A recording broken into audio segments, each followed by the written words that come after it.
Hello बच्चों। आज हमारा लेक्चर नंबर 10th है केमिकल बॉन्डिंग का। और पिछले लेक्चर में हमने वीएसईपीआर थ्योरी पढ़ी थी और वीएसईपीआर थ्योरी के बाद हमने डिफरेंट क्वेश्चंस किए थे on the basis of VSEPR theory. अब आज का जो लेक्चर होगा वो नए टॉपिक पे बेस्ड होगा, that will be the dipole moment. अब सर डाइपोल मोमेंट क्यों पढ़ना है, डाइपोल मोमेंट की ज़रूरत क्यों पड़ गई? अब मेरे बेटे आपको पता ही है मॉलिक्यूल्स टू टाइप्स के होते हैं। जनरली मॉलिक्यूल्स टू टाइप्स के होते हैं। मॉलिक्यूल्स टू टाइप्स के होते हैं। एक मॉलिक्यूल होता है आयोनिक और दूसरा होता है कोवलेंट। अब मेरे बेटे आयोनिक और कोवलेंट मॉलिक्यूल। अब अनदर पॉइंट आप ये याद रखना, दुनिया में कोई भी मॉलिक्यूल 100% आयोनिक नहीं होता है और कोई भी मॉलिक्यूल 100% कोवलेंट नहीं होता है मेरे बेटे। तो बेटा जी आप क्या याद रखोगे कि मॉलिक्यूल आयोनिक होता है और कोवैलेंट होता है, और कोई भी मॉलिक्यूल 100% आयोनिक नहीं होता है और कोई भी मॉलिक्यूल 100% कोवैलेंट नहीं होता है।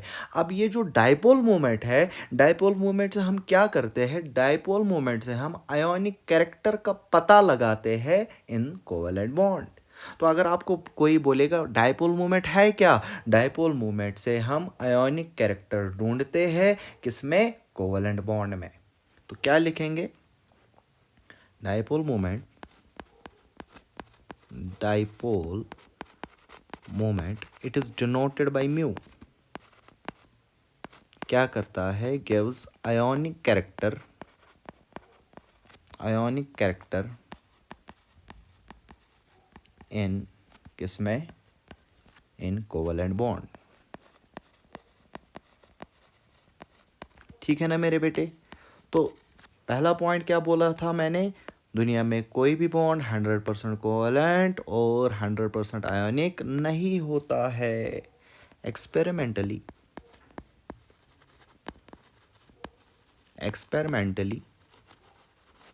100% covalent, 100% covalent bond is not possible. 100% covalent bond is not possible. तो इसके बाद क्या लिखेंगे? Ionic character, ionic character is ionic character in covalent bond, in covalent bond is explained by किससे? हेनी स्मिथ फार्मूला। यह हेनी स्मिथ फार्मूला हमने पीरियोडिक क्लासिफिकेशन में पढ़ ली है। हेनी स्मिथ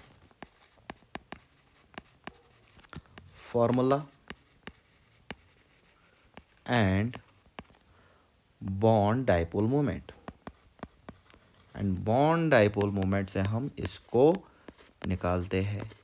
अब सेकंड पॉइंट आप ये याद रखिएगा कि जो ये डाइपोल मोमेंट म्यू होता है, it is the vector quantity. Mu is vector quantity. Sir इसका मतलब क्या है? अगर ये वेक्टर क्वांटिटी है तो इसका मतलब इसके पास मैग्नीट्यूड भी होगा, डायरेक्शन भी होगा और वेक्टर लॉज को ओबे भी करता होगा। मैग्नीट्यूड, डायरेक्शन और वेक्टर लॉज को क्या करता होगा? ओबे।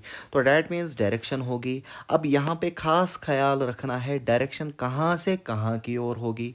सर अगर ये वेक्टर क्वांटिटी है तो इसके पास क्या होगी? डायरेक्शन। और डायरेक्शन मेरे बेटे याद रखना, direction is from less electronegative atom to more electronegative atom. Direction is from कहाँ से कहाँ की ओर? लेस इलेक्ट्रोनेगेटिव एटम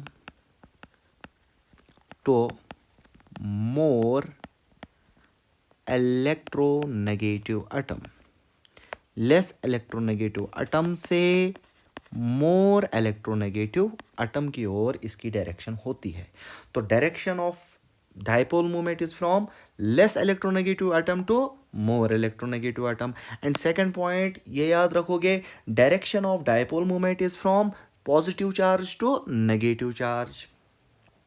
या सेकंड पॉइंट क्या लिखोगे, डायरेक्शन ऑफ डाइपोल, कहाँ से कहाँ, ऑफ डाइपोल, ऐसे डाइपोल बनाएंगे, यहाँ पे पॉजिटिव और यहाँ पे नेगेटिव रखेंगे, फ्रॉम पॉजिटिव टू नेगेटिव।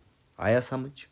तो क्या हमने पढ़ लिया है, dipole moment. Dipole moment is denoted by mu. Dipole moment हमें क्या देता है, आयनिक कैरेक्टर कोवैलेंट बॉन्ड में। Sir ionic character covalent bond में निकालने के दो तरीके होते हैं, एक तो Hannay Smith formula and dipole moment. अब डायपोल मोमेंट एक वेक्टर क्वांटिटी है, इसकी डायरेक्शन क्या होती है, इसकी direction from less electronegative to more electronegative होती है और पॉजिटिव से नेगेटिव की ओर होती है। अब डायपोल मोमेंट की फॉर्मूला होती है, अब फॉर्मूला ऑफ डायपोल मोमेंट क्या होती है, that is E into D.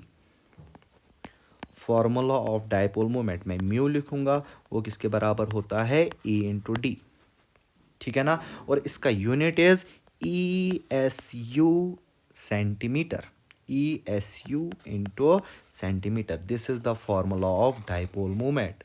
Dipole moment किसके बराबर, दिस इज द यूनिट, ठीक है ना। डायपोल मोमेंट म्यू के बराबर होता है, म्यू किसके बराबर होता है, E इंटू डी के बराबर, और इसका unit ESU into centimetre. ESU is CGS unit, that is electrostatic unit, ठीक है ना। E क्या होता है, E is the electronic charge, E is the electronic charge, E होता है इलेक्ट्रॉनिक चार्ज। और आप सबको पता ही है इलेक्ट्रॉनिक चार्ज ESU में कितना होता है, 4.8 इंटू 10⁻⁻10 इलेक्ट्रोस्टैटिक यूनिट। और अगर मैं इसको कूलम में लिखूं, वो कितना आएगा, 1.6 इंटू 10⁻⁻19 कूलम। और D क्या होता है, D इज द डिस्टेंस, ठीक है ना, डिस्टेंस। D क्या है, D क्या होता है, डिस्टेंस होता है। इसका यूनिट एंगस्ट्रॉम भी होता है, मीटर भी हो सकता है, ठीक है ना। यूनिट क्या आएगा इसका, unit is equal to 1 angstrom भी हो सकता है। एक एंगस्ट्रॉम किसके बराबर होता है, 10⁻⁻10 मीटर, वो किसके बराबर आएगा, 10⁻⁻8 सेंटीमीटर। हाँ या ना मेरे बेटे। तो formula of dipole moment is E into D. Unit क्या है, ESU इंटू सेंटीमीटर। E क्या होता है, इलेक्ट्रॉनिक चार्ज। ESU में कितना होता है, 4.8 इंटू 10⁻⁻10 और 1.6 into 10⁻⁻19 coulomb. Distance D is the distance, और इसका यूनिट क्या है, 1 एंगस्ट्रॉम और 10⁻⁻10 मीटर और 10⁻⁻8 सेंटीमीटर। अब ESU इंटू सेंटीमीटर, इसका यूनिट अलग यूनिट, डायपोल मोमेंट का अलग यूनिट होता है, डेट इज डी बाई, और 1 debye is equal to 10⁻⁻18 ESU centimetre, ठीक है ना। इसी तरह 1 डी बाई, अगर मैं इसको कूलम मीटर में लिखूँ, SI यूनिट में लिखूँ, तो 1 debye is equal to 3.33 into 10⁻⁻33 coulomb metre, ठीक है ना।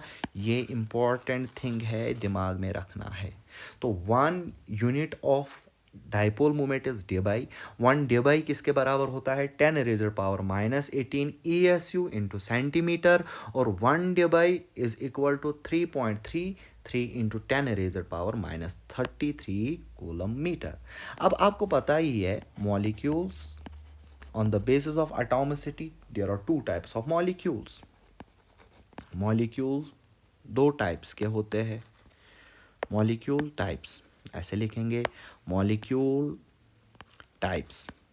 अब देयर आर टू टाइप्स, एक तो डायटॉमिक मॉलिक्यूल जिनमें 2 एटम्स होंगे, diatomic molecule, and another one is मेरे बेटे जो 2 से ज़्यादा, that means polyatomic molecule, polyatomic molecule, diatomic molecule and polyatomic molecule. तो मॉलिक्यूल्स 2 टाइप के होते हैं, that is diatomic means 2 atom से बना होगा, पॉलीएटॉमिक मीन्स बहुत सारे एटम्स का बना होगा। अब डायटॉमिक मॉलिक्यूल्स भी फर्दर डिवाइड हो गए, दो टाइप्स में होते हैं। डायटॉमिक मॉलिक्यूल्स फर्दर दो टाइप्स के होते हैं, that is homo diatomic molecules and hetero diatomic molecules. Sir क्या क्या? Homo diatomic molecule and hetero diatomic molecule. अब मेरे बेटे आपको पता ही है, होमो मतलब सेम, जो सेम एटम्स का बना होगा उसको हम कहते हैं होमो डायटॉमिक मॉलिक्यूल, और उसमें दो ही एटम्स होंगे। अब हेट्रो एटॉमिक डायटॉमिक मॉलिक्यूल किसको कहेंगे? हेट्रो डायटॉमिक मॉलिक्यूल उसको कहेंगे जो दो डिफरेंट एटम्स से बना हो, उसको हम बोलेंगे हेट्रो डायटॉमिक मॉलिक्यूल। अब होमो डायटॉमिक मॉलिक्यूल में क्या लिखेंगे? लिखना तो नहीं है, बस समझना है। होमो डायटॉमिक मॉलिक्यूल किसको कहते हैं? होमो डायटॉमिक मॉलिक्यूल उसको कहते हैं which is made up of molecule made up of two atoms, same atoms का बना होगा। For example H2, for example Cl2, for example Br2, for example I2, for example N2, for example O2। इनमें इनमें दो atoms है और दोनों atoms same atom से बने होंगे। ये इस मॉलिक्यूल में दो एटम्स है और दोनों atoms same, like one hydrogen molecule में दो एटम्स हाइड्रोजन के हैं, वन एटम क्लोरीन के पास दो एटम्स क्लोरीन के हैं, वन मॉलिक्यूल ब्रोमीन के पास दो एटम ब्रोमीन के है, वन मॉलिक्यूल आयोडीन के पास दो एटम आयोडीन के पास है। तो डैट मीन्स जब दो सेम एटम्स होंगे, इसका मतलब मेरे बेटे इनके बीच में इलेक्ट्रोनेगेटिव डिफरेंस जो होगी वो ज़ीरो होगी। जब इलेक्ट्रोनेगेटिविटी डिफरेंस ज़ीरो होगी, इसका मतलब उनका डायपोल मोमेंट ज़ीरो होगा। जब उनका डायपोल मोमेंट ज़ीरो होगा तो हम इस कैटेगरी को बोलेंगे नॉन पोलर। तो क्या बोलेंगे? होमोडायटॉमिक मॉलिक्यूल में electronegativity difference, electronegativity difference is क्या है मेरे बेटे? Electronegativity difference is zero. जब electro delta E N is zero, that means that is mu भी क्या होगा? म्यू भी ज़ीरो होगा। जब म्यू ज़ीरो होगा तो इनको हम बोलेंगे नॉन पोलर। जो होमोडायटॉमिक होते हैं वो नॉन पोलर होते हैं। इसी तरह जो हेट्रोडायटॉमिक होंगे, अब तो इजी बन गया सर। हेट्रोडायटॉमिक, एक सेकेंड,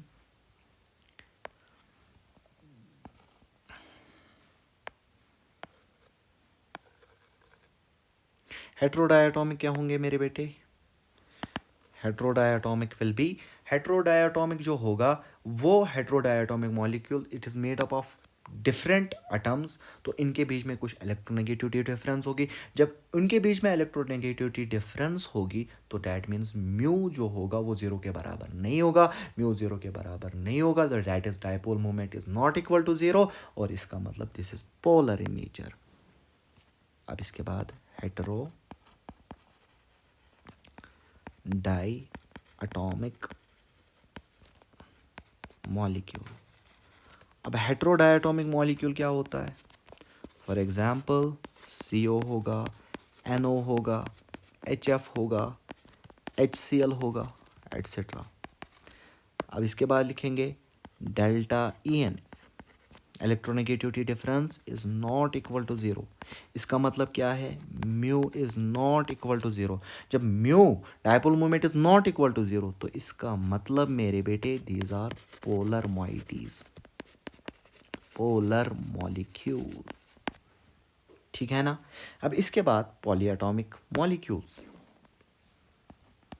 अब पॉलीएटॉमिक मॉलिक्यूल्स किनको बोलेंगे? सर पॉलीएटॉमिक मॉलिक्यूल्स उनको कहेंगे which is made up of more than two atoms, जो मोर देन दो एटम्स का बने होंगे। अब इसमें आप कैसे चेक करोगे? अब पॉलीएटॉमिक मॉलिक्यूल में हम म्यू नेट फाइंड करते हैं। अब बेटा याद रखना, अगर पॉलीएटॉमिक मॉलिक्यूल में म्यू नेट ज़ीरो के बराबर आएगा तो हम बोलेंगे non polar. Net dipole moment net dipole moment polyatomic के लिए होता है। अब net dipole moment polyatomic के लिए अगर जीरो आ गया तो नॉन पोलर, अगर नेट डाइपोल मोमेंट जीरो के बराबर नहीं आया तो उसको हम बोलेंगे polar. That is mu net is equal to zero, then इसको क्या बोलेंगे, non polar, then non polar in nature. ठीक है ना। इसी तरह अगर mu net is not equal to zero तो इसका बोलेंगे then molecule is polar in nature, तो मॉलिक्यूल पोलर इन नेचर होगा। ठीक है ना। अब हमारे पास एक फॉर्मूला होती है जिससे हम परसेंटेज ऑफ आयोनिक कैरेक्टर निकालते हैं। हैनी-सिमेथ नहीं, डायपोल वाली मोमेंट, डायपोल मोमेंट से हम कैसे परसेंटेज आयोनिक कैरेक्टर फाइंड करते हैं। तो percentage ionic character is equal to mu observe divide by mu theoretical into 100। Please remember this formula. तो percentage of ionic character, percentage of ionic character is equal to mu observed divided by mu theoretical into 100। अब maximum questions में आप क्या पाओगे, mu observe given होगा और mu theoretical आपको calculate करना होगा। और म्यू थ्योरेटिकल कैसे निकालते हैं, ए इंटू डी फॉर्मूला से। जनरली म्यू ऑब्जर्व क्या होगा, गिवन, और म्यू थ्योरेटिकल कैसे निकालोगे, mu theoretical is equal to E into D E S U into centimetre, इस फॉर्मूला से। ठीक है ना। तो percentage of ionic character is equal to mu observe divide by mu theoretical into 100। Generally mu observe given होगा और mu theoretical कैसे निकालेंगे, A into D, E into D. अब मैं इसी के साथ एक क्वेश्चन दूंगा, कैसे क्वेश्चन आ सकता है, calculate percentage of ionic character, calculate percentage of ionic character in HCl, किसमें, HCl। If mu observe is equal to 1.03 dB and distance between H and Cl is 1.275 angstrom. अब हमें क्या निकालना है, परसेंटेज ऑफ आयनिक कैरेक्टर। अब percentage of ionic character mu observe दिया है और म्यू थ्योरेटिकल आप कैलकुलेट कर सकते हो। क्यों, कैसे, ई इंटू डी से। अब फॉर्मूला क्या अप्लाई करोगे, solution. Sir percentage of ionic character, percentage of ionic character, but units का खास ख्याल रखना है, is equal to mu observe divide by mu theory into 100। This is the formula. ठीक है ना। अब परसेंटेज ऑफ आयनिक कैरेक्टर, अब म्यू ऑब्जर्व दिया है, sir mu observe is 1.03 divide by, अब म्यू थ्योरेटिकल। अब मेरे बेटे यहाँ पे खास ख्याल है रखना है, मैं लिखूँगा ऐसे, ई into D E S you centimetre into 100, ताकि आपको अच्छे से समझ में आए। 1.03 ऊपर डिबाई में है। अब इस डिबाई को हम ESU में चेंज करेंगे तो वो 1 डिबाई इज इक्वल टू 10⁻18, तो 1.3 इंटू 10⁻18 ये ESU में कन्वर्ट हो गया। अब E भी ESU में लेंगे, दैट विल बी 4.88 इंटू 10⁻10। और डिस्टेंस कितना है, एंगस्ट्रॉम में है, तो एंगस्ट्रॉम के बदले हम इसको सेंटीमीटर में लिखेंगे इंटू 1.275 इंटू 10⁻8। अब मेरे बेटे इंटू 100। अब जब इसको हम कैलकुलेट करेंगे 10⁻⁻8 और ये कैंसिल होगा, तो हमारे पास जो बचेगा that will B 1.03 upon 4.88 into 1.275 into 100। अब इसको आप कैलकुलेट करोगे, जब इसको आप कैलकुलेट करोगे रफली ये 17 के बराबर आता है। क्या आपको ये समझ में आया मैंने क्या किया, कैसे खेला इस क्वेश्चन को? एक बार इस क्वेश्चन को अच्छे से देख लीजिएगा, बहुत अच्छा क्वेश्चन है, उम्दा क्वेश्चन है, एक बार देख लीजिएगा। Percentage of ionic character is equal to mu observe divide by mu theoretical into 100। Mu observe दिया था डिबाई में, और इस डिबाई को हमने चेंज किया ESU में, तो वो आया 1.0 into 10⁻⁻8 ESU divide by 4.8 into 10⁻⁻10 ESU into 1.75। ये एंगस्ट्रॉम में था, सेंटीमीटर में कन्वर्ट किया तो 10⁻⁻8, 10⁻⁻10, 10⁻⁻8 base same powers get add, तो 10⁻⁻18 आएगा। 10⁻⁻18, 10⁻⁻18 कैंसिल होगा, जब हमने कैलकुलेशन की तो वो 17 के आसपास आता है। एक बार आप कैलकुलेशन फिर से चेक करना। अब हम डायपोल मोमेंट कैसे निकालते हैं, डायरेक्शन कैसे निकालते हैं, हम डिफरेंट एग्जांपल्स लेंगे। फॉर एग्जांपल पहली एग्जांपल हम लेंगे BeCl2 का। अब BeCl2 का स्ट्रक्चर आपको पता ही है सर, Be और ये Cl, और यहाँ से भी क्या होगा, ये Cl आएगा। अब अभी बताया मैंने direction of dipole movement is from less electronegative to more electronegative. Sir ये डायरेक्शन डायपोल मूवमेंट की होगी, और इसी तरह यहाँ पे भी डायरेक्शन किसकी होगी, डायपोल मूवमेंट की। और dipole movement is a vector quantity. Clearly यहाँ पे वेक्टर्स अपोजिट है, तो आपस में ये कैंसिल होंगे, तो mu net is equal to किसके बराबर, 0। जब म्यू नेट 0 के बराबर होगा तो ये मॉलिक्यूल नॉन पोलर कहलाएगा। तो BeCl2 मॉलिक्यूल जो है वो एक नॉन पोलर मॉलिक्यूल है। इसी तरह दूसरी एग्जांपल BF3। अब BF3 में आपको पता ही है ये स्ट्रक्चर आएगा trigonal planar structure. Wait BF3, ये F आ गया, ये भी F इधर है, ये F। अब direction of vector is less electronegative to more electronegative, less electronegative to more electronegative, less electronegative to more electronegative. Sir हमने फिजिक्स में पढ़ा है जब तीन वेक्टर्स 120 डिग्री पे होते हैं तो उनका रिजल्टेंट वेक्टर 0 के बराबर आता है। तो यहाँ पे भी mu net is equal to किसके बराबर, 0। जब mu net is equal to 0 तो ये भी क्या होगा, नॉन पोलर मॉलिक्यूल होगा। अनदर एग्जाम्पल लेंगे, फॉर एग्जाम्पल हम CF4 की लेंगे, CF4।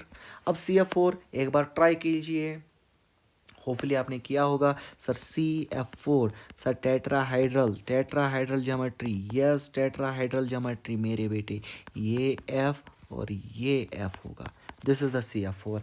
अब डायरेक्शन ऑफ डायपोल मोमेंट, यहाँ पे लेस इलेक्ट्रोनेगेटिव से मोर इलेक्ट्रोनेगेटिव ऐसे, लेस इलेक्ट्रोनेगेटिव से मोर इलेक्ट्रोनेगेटिव ऐसे, लेस इलेक्ट्रोनेगेटिव से मोर इलेक्ट्रोनेगेटिव ऐसे डायरेक्शन। इसी तरह इसका क्या होगा, लेस इलेक्ट्रोनेगेटिव से मोर इलेक्ट्रोनेगेटिव। अब मेरे बेटे इनका जो नेट रिजल्टेंट वेक्टर आएगा, दो वेक्टर्स के बीच में ऐसे रिजल्टेंट वेक्टर आएगा जो मैंने ब्लैक से बनाया। इसी तरह यहाँ पे रिजल्टेंट वेक्टर ये आएगा। Clearly resultant vector opposite each other, cancel outs each other, तो म्यू नेट किसके बराबर आएगा, म्यू नेट 0 के बराबर आएगा। तो CF4 भी कौन सा मॉलिक्यूल है, नॉन पोलर मॉलिक्यूल, ठीक है ना। इसी तरह अनदर एग्जांपल लेंगे PCl5 की, PCl5 की। अब PCl में TBP ज्योमेट्री होती है सर, P यहाँ पे Cl, ये Cl, ठीक है, एक सेकेंड, ये Cl, ये Cl, और यहाँ पे ऐसे कुछ ज्योमेट्री आएगी। अब मेरे बेटे direction of vector is less electronegative से मोर इलेक्ट्रोनेगेटिव, ये और ये रेड वाले वेक्टर्स आपस में कैंसिल होंगे, और यहाँ पे 3 वेक्टर जो मैं ब्लू से बनाऊंगा, 3 वेक्टर्स आपस में 120 डिग्री पे होते हैं। जब 3 वेक्टर्स आपस में 120 डिग्री पे होंगे, ये भी कैंसिल आउट होंगे, तो म्यू नेट यहाँ पे भी किसके बराबर आएगा, mu net is equal to 0। जब म्यू नेट 0 के बराबर होएगा तो ये भी कौन सा मॉलिक्यूल होगा, नॉन पोलर मॉलिक्यूल। समझ में आई कि नहीं आई। इसी तरह अनदर एग्जांपल लेंगे SF6 की, SF6। अब सर SF6, सर S, ये F, ये F, ये इसकी ज्योमेट्री, ये आपने VSEP या थ्योरी में पढ़ लिया है ज्योमेट्री क्या होती है मॉलिक्यूल की, ये तो इसकी ज्योमेट्री आएगी, ठीक है ना मेरे बेटे, ये F और ये F। अब clearly it is visible, less electronegative से मोर इलेक्ट्रोनेगेटिव डायपोल का डायरेक्शन होगा, और ये चारों, ये वाला, ये वाला, ये वाला, ये वाला, ये भी आपस में क्या होंगे, कैंसल आउट होंगे। तो यहाँ पे भी म्यू नेट किसके बराबर आएगा, 0 के बराबर। जब म्यू नेट 0 के बराबर आया तो ये भी कौन सा मॉलिक्यूल होगा, नॉन पोलर मॉलिक्यूल। तो SF6 भी एक नॉन पोलर मॉलिक्यूल है। इसी तरह IF7, ठीक है ना, IF7 की ज्योमेट्री कुछ ऐसे होती है, पेंटागन, ठीक है, और इसमें 5 एंगल, ये F, ये एक फ्लोरीन, ये दूसरा फ्लोरीन, ये तीसरा, 4th one and the 5th one, और ये पांचों आपस में क्या करेंगे, कैंसल आउट, और यहाँ पे एक फ्लोरीन आएगा और यहाँ पे दूसरा फ्लोरीन आएगा, और ये फ्लोरीन भी आपस में क्या करेंगे, कैंसल आउट होंगे। तो म्यू नेट यहाँ पे किसके बराबर आएगा, 0। तो ये भी कौन सा मॉलिक्यूल है, नॉन पोलर मॉलिक्यूल।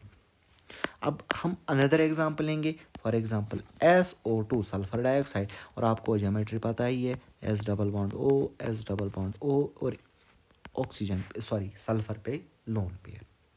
अब एक पॉइंट आप याद रखिएगा, एक नोट पॉइंट आप याद रखिएगा, लोन पेयर की जो डायरेक्शन होगी, डायरेक्शन ऑफ मतलब लोन पेयर का जो वेक्टर होगा वो हमेशा सेंट्रल एटम से दूर होगा। बट यहाँ पे भी 2 कंडीशंस है। एक कंडीशन ये है, अगर lone pair pure hybrid orbital में प्रेजेंट है, क्या बोला मैंने, अगर लोन पेयर प्योर ऑर्बिटल में प्रेजेंट है, अगर लोन पेयर प्योर ऑर्बिटल में प्रेजेंट है तो इलेक्ट्रॉन की प्रोबेबिलिटी चारों तरफ होगी, हर तरफ होगी, तो वहां पे वेक्टर कैंसल आउट हो जाएगा। बट अगर लोन पेयर हाइब्रिड ऑर्बिटल में होगा तो वहां पे उसकी कोई नेट डायरेक्शन आएगी, ठीक है ना मेरे बेटे।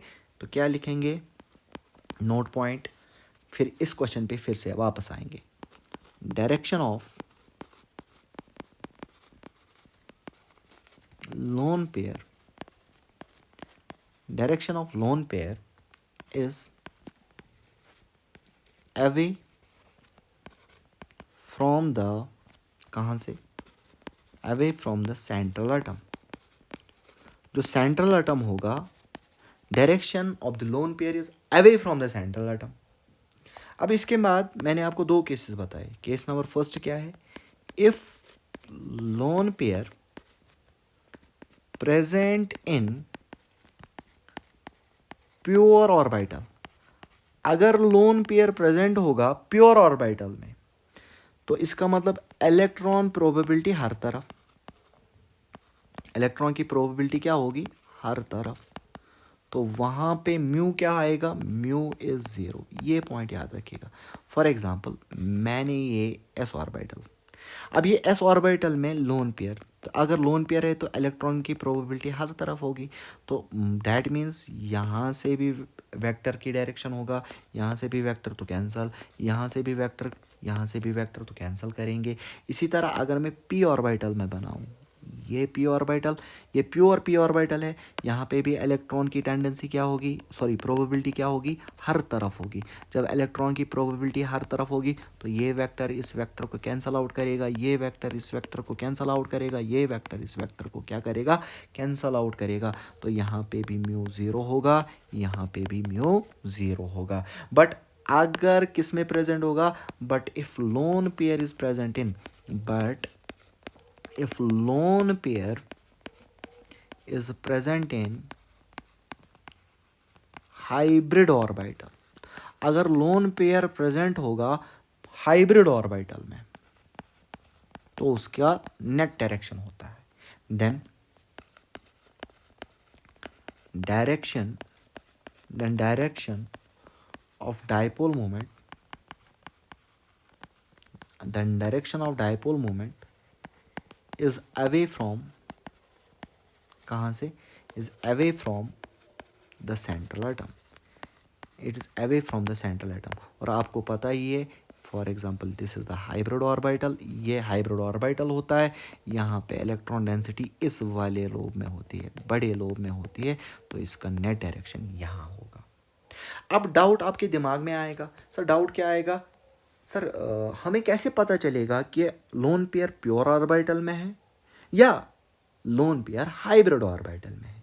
इसके लिए आपको थोड़ा सा सब्र करना पड़ेगा। इसके लिए मैं एक रूल पढ़ाऊंगा, दैट इज द ड्रैगोज रूल। जब आप ड्रैगोज रूल पढ़ोगे तो आपको ये फिर से समझ में आएगा मेरे बेटे, ठीक है ना। तो अभी जितने भी क्वेश्चंस आएंगे उन क्वेश्चंस में आप ये समझ लेना कि अभी मैंने बोला कि लोन पेयर प्रेजेंट होगा हाइब्रिड ऑर्बिटल में, लोन पेयर प्रेजेंट किस में होगा, हाइब्रिड ऑर्बिटल में, और लोन पेयर का वेक्टर बॉन्ड पेयर वेक्टर से कैंसल नहीं होगा। Most important point, loan pair का वेक्टर बॉन्ड पेयर के वेक्टर से कैंसल नहीं होता है। अब मैंने बनाया था SO2 स्ट्रक्चर, ये SO2 स्ट्रक्चर है। अब मेरे बेटे SO2 है, अब ये हाइब्रिड ऑर्बिटल में लोन पेयर है, तो away from the central atom, तो इसका नेट डायपोल मोमेंट तो कुछ आएगा, नेट डायपोल मोमेंट तो आएगा, क्योंकि इन दोनों का ये डायपोल मोमेंट का डायरेक्शन होगा। तो नेट डायपोल मोमेंट आ गया, mu net is not equal to 0। जब म्यू नेट 0 के बराबर नहीं है, इसका मतलब ये पोलर है। तो क्या लिखेंगे, mu net is not equal to 0, therefore ये कौन सा मॉलिक्यूल है, पोलर मॉलिक्यूल। और अनदर पॉइंट ये याद रखना कि लोन पेयर का वेक्टर और बॉन्ड पेयर का वेक्टर आपस में कैंसल आउट नहीं होगा, नहीं होगा, नहीं होगा। इसी तरह अनदर एग्जांपल लेंगे अमोनिया का, NH3, and you are well aware ammonia का स्ट्रक्चर ये होता है पिरामिडल, NH। और जब भी याद रखना, जब भी 3 बॉन्ड पेयर और 1 लोन पेयर तो पिरामिडल स्ट्रक्चर आएगा।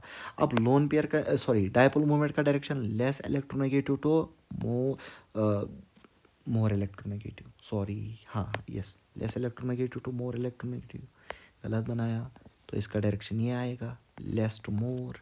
इसी तरह यहाँ पे क्या आएगा, लेस टू मोर इलेक्ट्रोनेगेटिव, यहाँ पे direction of vector is less electronegative to more electronegative, और यहाँ पे away from the central atom.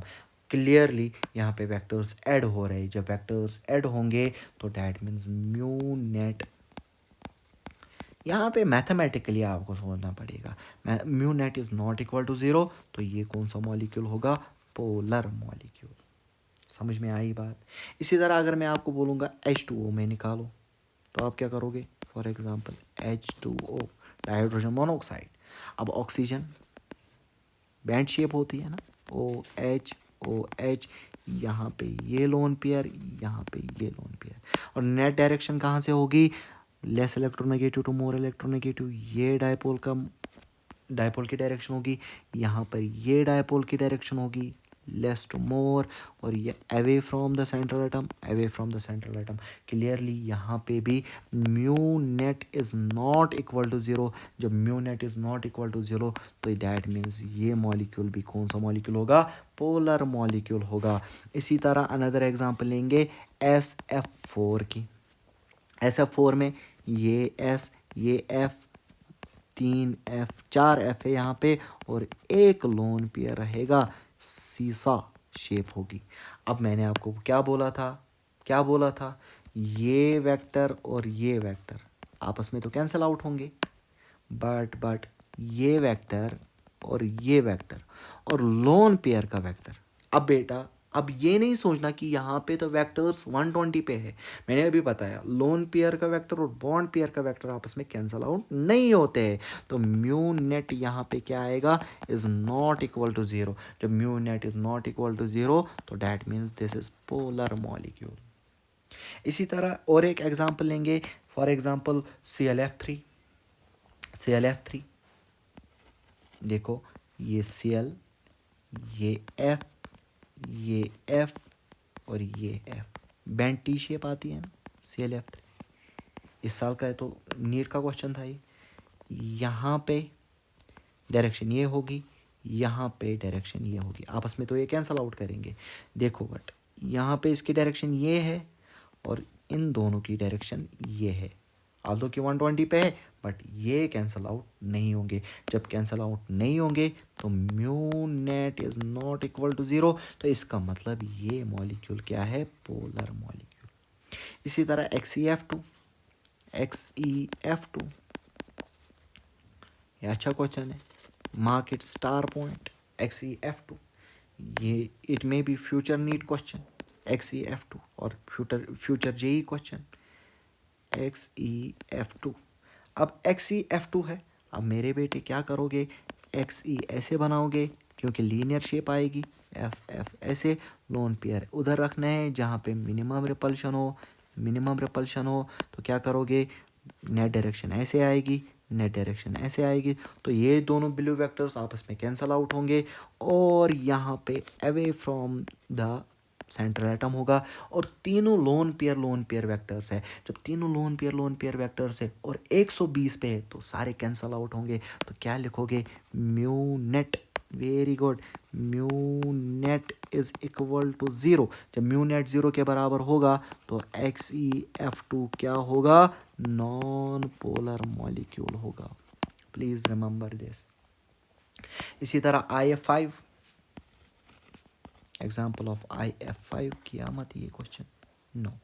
IF5 अब आपको पता ही है, IF5 सर ये I, ये फ्लोरीन, ये फ्लोरीन, ये फ्लोरीन, ये फ्लोरीन, ये चार तो आपस में कैंसिल होंगे, बट यहाँ पे एक फ्लोरीन और एक लोन पेयर, ये दोनों कभी भी आपस में कैंसिल नहीं होंगे क्योंकि एक वेक्टर लोन पेयर का है, दूसरा वेक्टर किसका है, बॉन्ड पेयर का। तो क्या लिखेंगे यहाँ पे, mu net is not equal to 0। जब म्यू नेट 0 के बराबर नहीं है तो ये कौन सा मॉलिक्यूल है, पोलर मॉलिक्यूल। इसी तरह अनदर एग्जांपल इज XeF4। अब देखना ट्विस्ट, XeF4 में ये मैंने X लिखा, ये फ्लोरीन,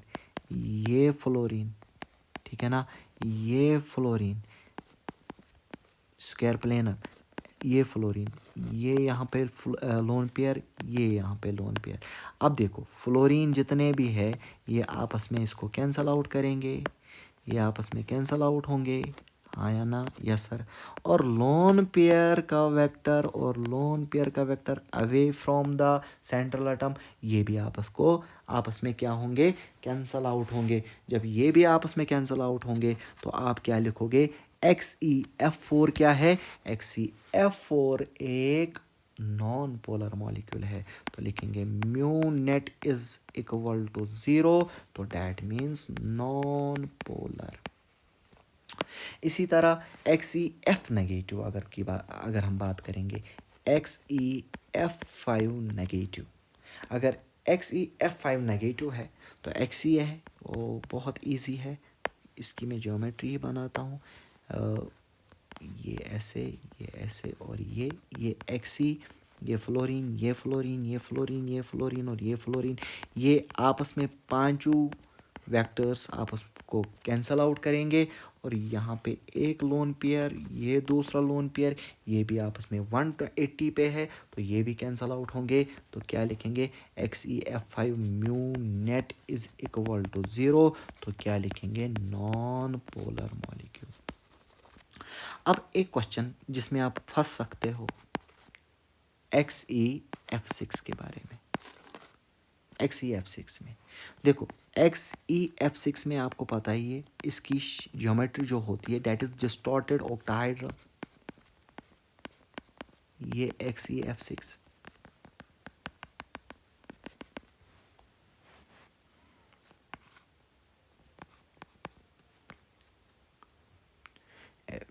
ठीक है ना, सॉरी ये XeF6 हो गया। Yes, this is the shape of XeF6। अब XeF6 में आपको पता ही है यहाँ पे लोन पेयर होगा, और ये लोन पेयर, इस लोन पेयर की खास बात क्या है, इस लोन पेयर की खास बात क्या है, इस लोन पेयर की खास बात ये है, this loan pair is stereo chemically active lone pair. This is stereo chemically active lone pair. अगर ये stereo chemically active lone pair है तो इसका मतलब ये यहाँ पे भी होगा, ये हर जगह घूमी घूमी करेगा, ये हर जगह घूमेगा, यहाँ पे भी होगा, यहाँ पे भी होगा, यहाँ पे भी होगा, यहाँ पे भी होगा, यहाँ पे भी होगा। तो डैट मीन्स अगर ये लोन पेयर हर जगह है और फ्लोरीन फ्लोरीन्स आपस में सारे वेक्टर्स कैंसल आउट होंगे और लोन पेयर भी हर जगह है, तो डैट मीन्स ये एक नॉन पोलर मॉलिक्यूल है। Here mu net is equal to 0, mu net is equal to 0, और म्यू नेट अगर 0 है तो क्या लिखेंगे, नॉन पोलर मॉलिक्यूल। अब बेटा इसमें ट्विस्ट क्या है, ट्विस्ट इसमें वो डालेगा ये आईआईटी एडवांस में। आईआईटी एडवांस में वो क्वेश्चन में बोलेगा at a particular instant, language में खेलेगा। अगर उसने बोला at a particular instant, instant time पे, एक पर्टिकुलर इंस्टेंट टाइम पे, तो पर्टिकुलर इंस्टेंट टाइम पे यहाँ पे एक लोन पेयर होगा और ये लोन पेयर किसी से कैंसिल आउट नहीं होता है। जब ये लोन पेयर किसी से कैंसिल नहीं होगा तो म्यू नेट किधर, at instantaneous time, at instantaneous time is not equal to 0, तो उस वक्त ये कौन सा मॉलिक्यूल होगा, polar molecule. Please remember it, remember it, remember it. May be future में ये क्वेश्चन आए, प्लीज उस वक्त आप फेल ना जाना।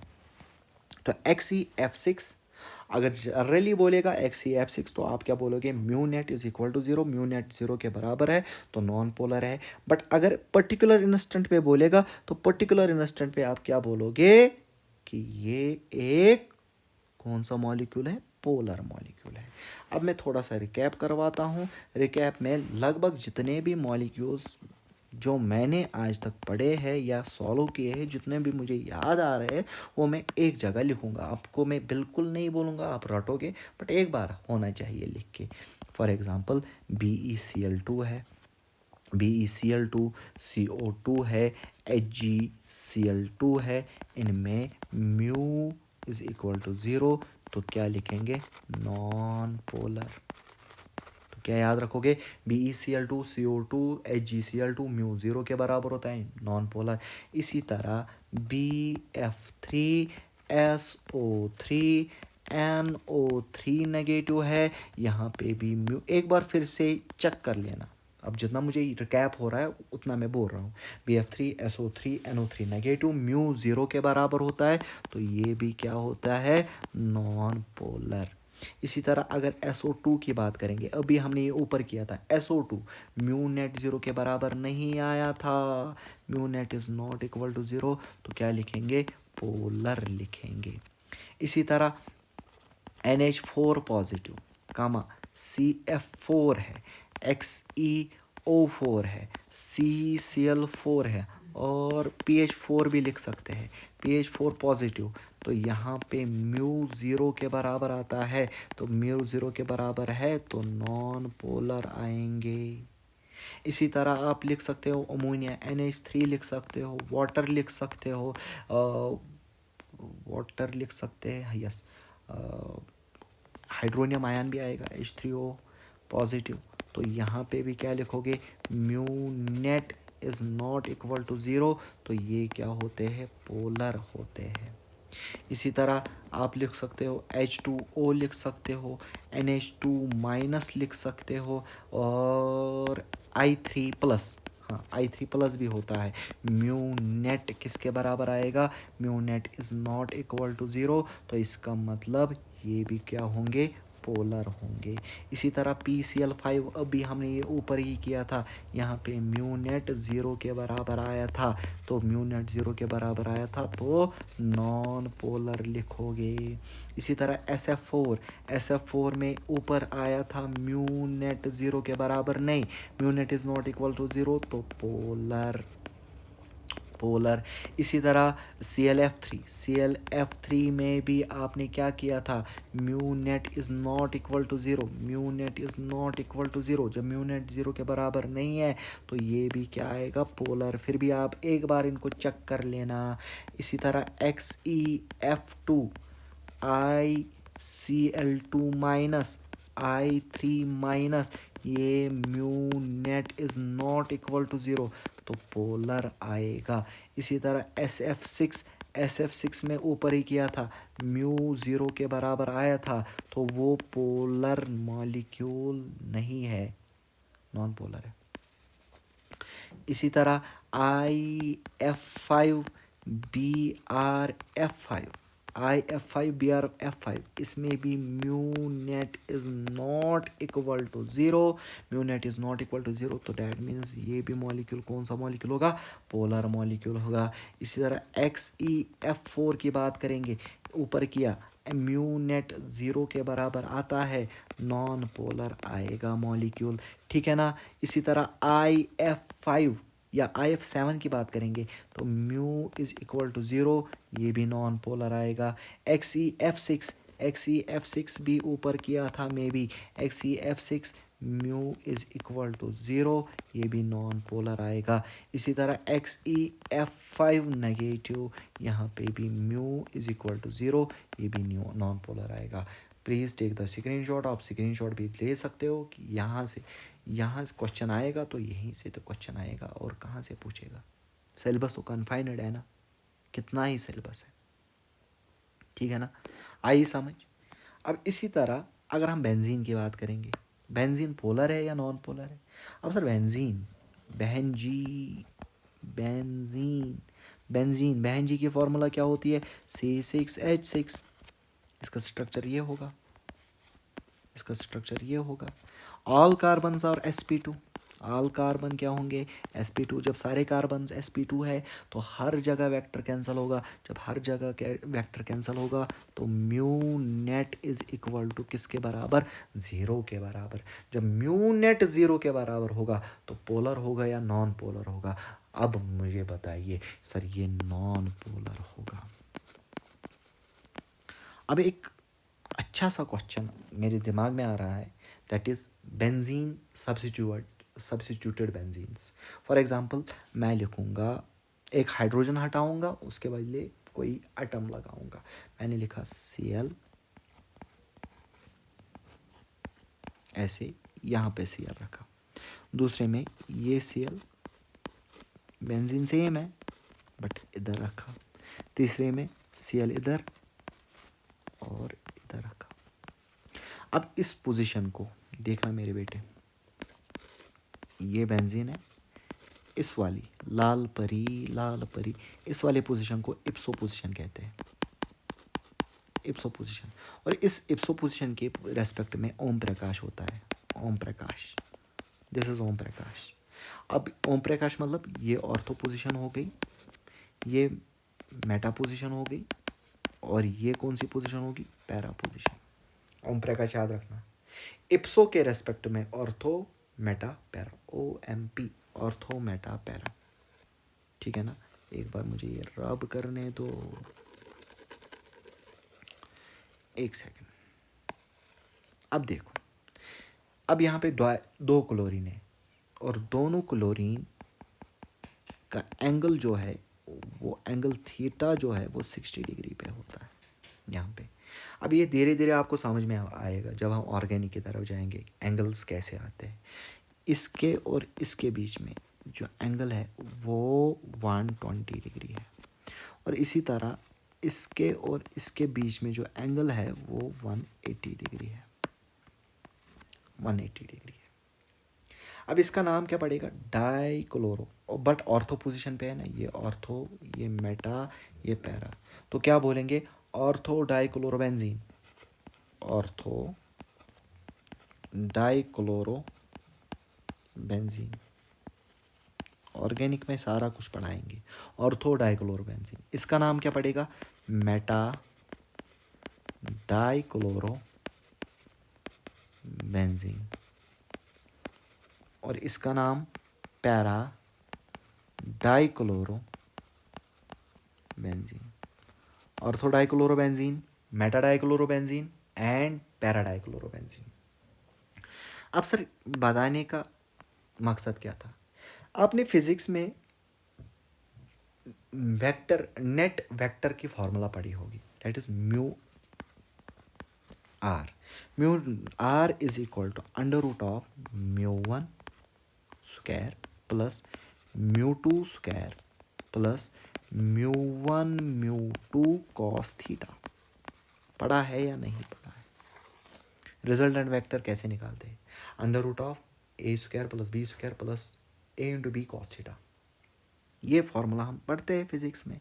और इसी तरह मैंने लिखा mu R is equal to mu one square plus mu two square plus mu one into mu two cos theta. अगर मैं आपको बोलूँगा इफ़ कॉस थीटा, या ऐसे लिखेंगे if theta is equal to 0 degree, rather if theta is equal to 0, अगर मैंने theta को 0 रखा तो कॉस 0 डिग्री किसके बराबर होता है, 1 के बराबर। और कॉस 0 1 के बराबर है, और इस फॉर्मूला में मैं पुट करूँगा तो मेरे पास mu R is equal to mu one plus mu two आएगा, हाँ या ना, आएगा कि नहीं आएगा। इसी तरह अगर इस फॉर्मूला में जो थीटा है उस थीटा की वैल्यू मैं 180 रखूँ, 180 थीटा का मतलब कॉस 180, कॉस 180 का वैल्यू होता है -1, तो म्यू आर कैसे आएगा, मॉड ऑफ म्यू1 माइनस म्यू2, यह सिंपल। जब इस फॉर्मूला में पुट करेंगे थीटा की value, if theta is equal to 180, if theta is equal to 180 degree, तो cos theta is equal to -1, तो म्यू आर जो आएगा that will be mod of mu one minus mu two, हाँ या ना, ये आएगा। अब यहाँ पे एक एनालाइज, अब एक एनालिसिस कीजिए। एनालिसिस ये है, जितना जितना थीटा बढ़ता है, पहले 0 था, म्यू नेट जो था वो, या रिजल्टेंट वेक्टर जो था म्यू1 प्लस म्यू2 था, अब थीटा 180 मतलब एंगल बढ़ गया, तो रिजल्टेंट वेक्टर घट गया। यही तो की पॉइंट बनाना है बेंजीन सब्स्टिट्यूएंट्स में। इफ थीटा बढ़ेगा, अगर थीटा बढ़ेगा तो म्यू रिजल्टेंट घटेगा, ये इंपॉर्टेंट है, ये एसबी स्टार पॉइंट है। क्या पॉइंट है, अगर थीटा बढ़ा तो म्यू आर घटेगा, थीटा बढ़ेगा तो म्यू रिजल्टेंट घटेगा। अब मुझे बताओ, क्वेश्चन आएगा, compare the bond dipole moment in orthodichlorobenzene, metadichlorobenzene, paradichlorobenzene. Orthodichlorobenzene में theta is equal to 60, metadichlorobenzene में theta is equal to 120, paradichlorobenzene में थीटा इज इक्वल टू 180। जितना जितना थीटा बढ़ता है उतना उतना म्यू आर घटेगा, तो ऑर्डर ऑफ डाइपोल मूवमेंट क्या आएगा, ऑर्थोडाइक्लोरोबेंजीन का ज़्यादा डाइपोल मूवमेंट होगा as compare to metadichlorobenzene as compare to paradichlorobenzene. Order of dipole movement समझ में आया, एस किसका ज़्यादा, ऑर्थो डाइक्लोरो बेंजीन का ज़्यादा होगा, किससे, मेटाडाइक्लोरोबेंजीन से।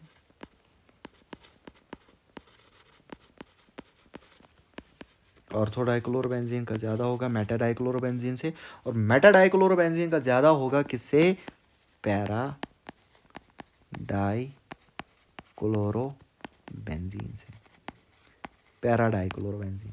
समझ में आया, ऑर्थोडाइक्लोरोबेंजीन का ज़्यादा होगा पैराडाइक्लोरोबेंजीन से और मेटाडाइक्लोरोबेंजीन से।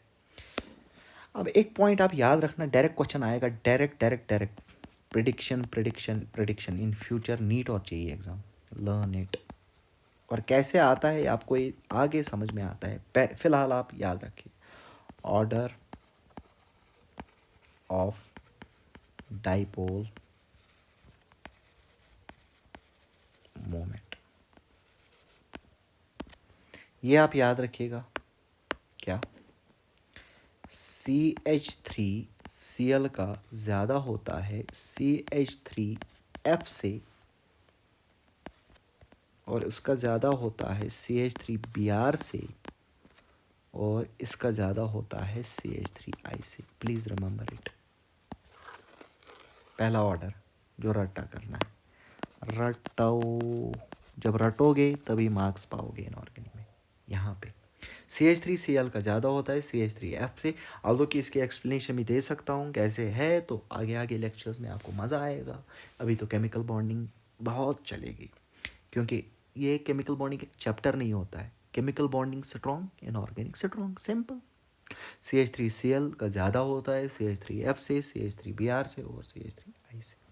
इसी तरह अनदर ऑर्डर आपको रट्टा जो या करना है, दैट इज CH3Cl का ज़्यादा होगा CH2Cl2 से, उसका ज़्यादा होगा CHCl3 से, उसका ज़्यादा होगा CCl4 से। तो CCl4 का डायपोल मोमेंट कम होता है, ये भी याद कर लो, याद कर लो।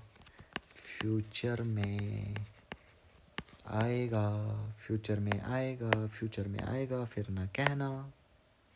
Called it SB star, SB star. Most important, CH3Cl का ज़्यादा है CH3F से, और उससे CH3F का ज़्यादा होता है डायपोल मोमेंट CH3Br से, CH3I से। ठीक है ना। और एक क्वेश्चन कैसे आएगा, क्वेश्चन आएगा अनदर, कंपेयर म्यू इन किसमें, NH3 अमोनिया में, एंड NH3 और NF3 में आपको नेट डायपोल मोमेंट कंपेयर करना है।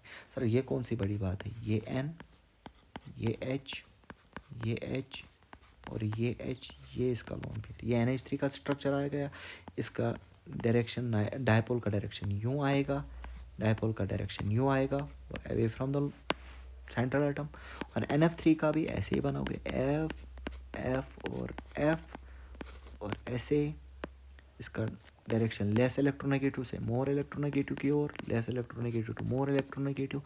और यहाँ पे अब क्लियरली आपको यहाँ पे दिख रहा है कि सारे वेक्टर्स ऐड हो रहे हैं। जब सारे वेक्टर्स ऐड होंगे तो याद रखना है म्यू नेट ऑफ किसका, NH3 is greater than mu net of NF3।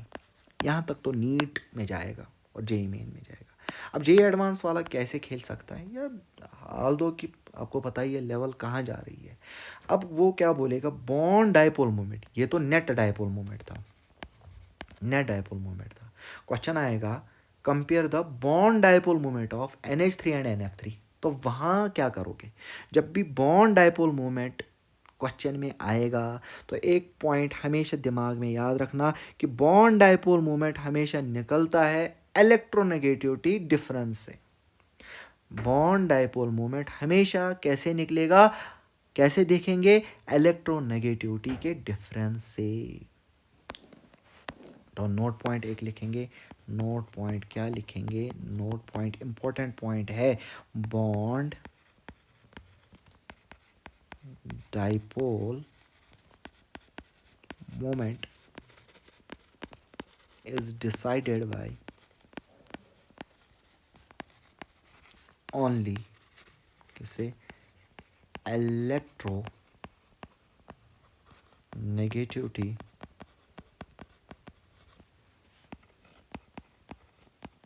difference. Bond dipole moment is decided only by electronegativity difference, most important है। तो क्वेश्चन में सेम बनाऊंगा, compare the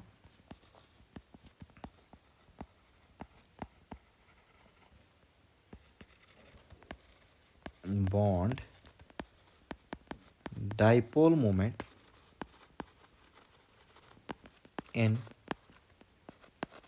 NH and NF किसमें, इन NH3 एंड NF3 रेस्पेक्टिवली। तो क्या bond dipole moment निकालना है। Solution आप क्या करोगे, नाइट्रोजन और हाइड्रोजन के बीच में, नाइट्रोजन की इलेक्ट्रोनेगेटिविटी बोला था याद करने में, पॉलिंग स्केल पढ़ाई थी, 3 होती है, हाइड्रोजन की 2.1, तो डेल्टा EN किसके बराबर आएगा, 0.9। और N और फ्लोरीन की 4 इलेक्ट्रोनेगेटिविटी होती है, नाइट्रोजन की 3, तो डेल्टा EN किसके बराबर आ गया, 4-3 डेट इज़ 1। अब बताओ क्लियरली किसकी ज़्यादा है, clearly change in electronegativity difference NF की है। तो क्या मैं बोलूँगा, NF का बॉन्ड डाइपोल मोमेंट ज़्यादा होता है NH3 से, but net dipole moment NH3 का ज़्यादा होता है NF3 से। This will be the future statement question. क्या याद रखेंगे, bond dipole moment of bond dipole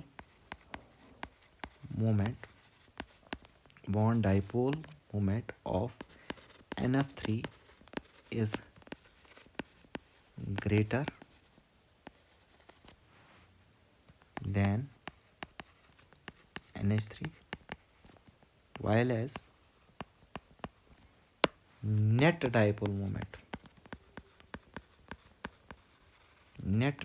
moment of NH3 is